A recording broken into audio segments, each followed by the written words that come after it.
안녕하세요. 오늘 저희 손에는 왜 자영업자 시장인가? 이걸 좀 깊이 파헤치는 흥미로운 분석 자료들이 좀 있습니다. 당신 주변에서 흔히 보는 식당, 옷가게, 작은 마트 사장님들. 네, 바로 소상공인에 대한 이야기인데요.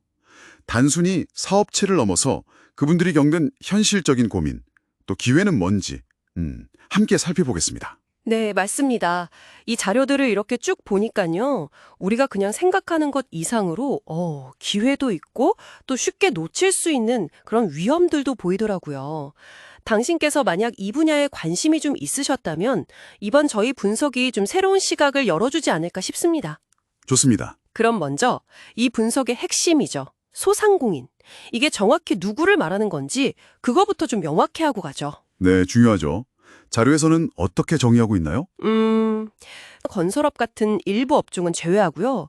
상시 근로자 수, 그러니까 직원이 5명 미만인 사업자를 말합니다. 5명 미만. 네, 근데 여기서 중요한 게 아르바이트생은 빼고요. 4대 보험 가입된 정직원 기준으로 4명까지. 거기가 이제 소상공인인 거죠. 그러니까 우리가 일상에서 만나는 대부분의 자영업자분들, 바로 이 범주에 속한다고 보시면 됩니다. 아하, 정말 우리 주변 어디에나 계신 분들이네요. 그럼 이분들을 대상으로 하는 비즈니스, 아니면 이분들 자체가 겪는 사업 환경, 이건 좀 어떤 특징이 있을까요? 분석 자료에서 좀 눈에 띄는 점이 있었나요? 네, 일단 현금 유동성은 상대적으로 괜찮은 편이라고 해요. 그런데요, 체계적인 재무 관리라던가 아니면 미래를 위한 보험 설계, 이런 부분에서는 좀 취약한 경향이 뚜렷하다는 분석입니다. 예를 들면 보험 가입할 때 그냥 10만 원짜리 하나 해줘 이런 식으로 그냥 보험료만 보고 가입해서 정작 필요한 보장을 놓치는 경우가 많다는 거죠. 그렇겠네요. 네. 그리고 또 퇴직금이 없다 보니까 노후 대비에 대한 고민, 이것도 상당히 크시고요. 그러니까 당장의 현금 흐름에 좀 집중하다 보니까 장기적인 안정성은 좀 놓칠 수 있다, 이런 거군요. 그렇죠. 근데 이 자료들 보니까 흥미로운 점이 이런 분들이 오히려 도움의 손길에는 더 크게 반응한다, 이런 분석도 있었어요. 네, 맞아요. 정확합니다. 그게 좀 특징적인데요. 도움을 받으면 어떻게든 좀 갚으려고 하는 그런 기브앤테이크 성향이 강하고요. 한번 신뢰관계가 딱 형성되면 고객 충성도가 매우 높다는 특징이 나타납니다. 오, 충성도가 높다. 네.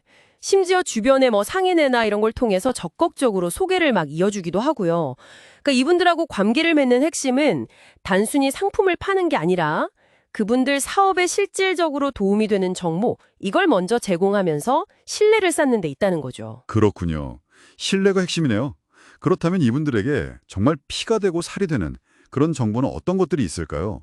분석 자료에서 몇 가지 구체적인 내용들을 좀 강조하고 있던데요. 네, 첫 번째가 바로 정부 지원금하고 정책자금 활용입니다. 지원금. 네, 배달비나 키오스크 구매 지원 같은 어떻게 보면 좀 소소해 보이는 것부터 시작해서요.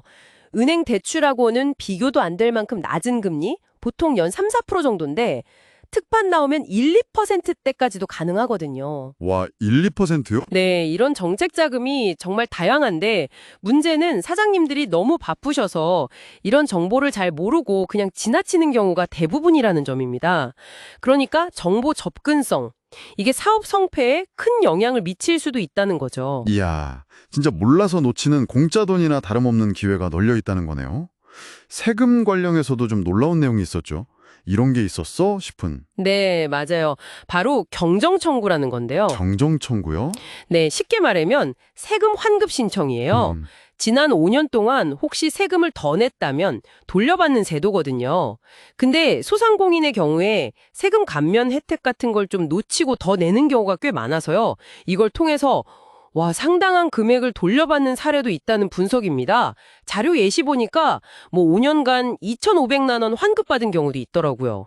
2,500만 원이요? 와, 그거 진짜 큰 돈인데요? 그쵸? 예상치 못한 돈이 생기는 거니까 만족도가 아주 높다고 하고요. 이야, 이런 금전적인 혜택 말고도 좀 의외로 발목 잡히기 쉬운 그런 관리의 함정 같은 것도 지적하고 있었죠. 그렇습니다. 바로 노무 관리 문제하고 또 화재 보험에 대한 이해 부족, 이 두 가지예요. 노무 관리랑 화재 보험이요? 네, 예를 들어 근로계약서 안 썼다거나 주휴수당 안 줬다거나 이런 게 당장은 사소해 보여도 나중에 큰 분쟁이나 과태료로 돌아올 수 있거든요. 무섭네요. 네. 그리고 화재보험 같은 경우도 그냥 불난 곳만 보장한다고 생각하시는 경우가 많은데 그게 아니에요. 가게 안에서 손님이 다쳤을 때 시설 소유자 배상 책임이나 음식 때문에 문제 생겼을 때 음식물 배상 책임 같은 것까지 폭넓게 보장하는데 이걸 잘 모르는 경우가 많다는 거죠. 그래서 예상치 못한 사고에 좀 무방비 상태일 수 있다는 점을 자료들이 강조하고 있습니다. 와, 오늘 분석 자료들을 이렇게 쭉 훑어보니까요. 이 소상공인의 세계라는 게 우리가 겉으로 보는 것보다 훨씬 더 다층적이고 우리가 미처 몰랐던 기회나 위험이 곳곳에 숨어 있는 것 같네요. 단순히 그냥 물건 사는 소비자로만 대할 게 아니라 정말 사업 파트너로서 그분들의 고민에 귀 기울이는 시각, 이게 중요해 보입니다. 네, 정말 중요한 지적입니다.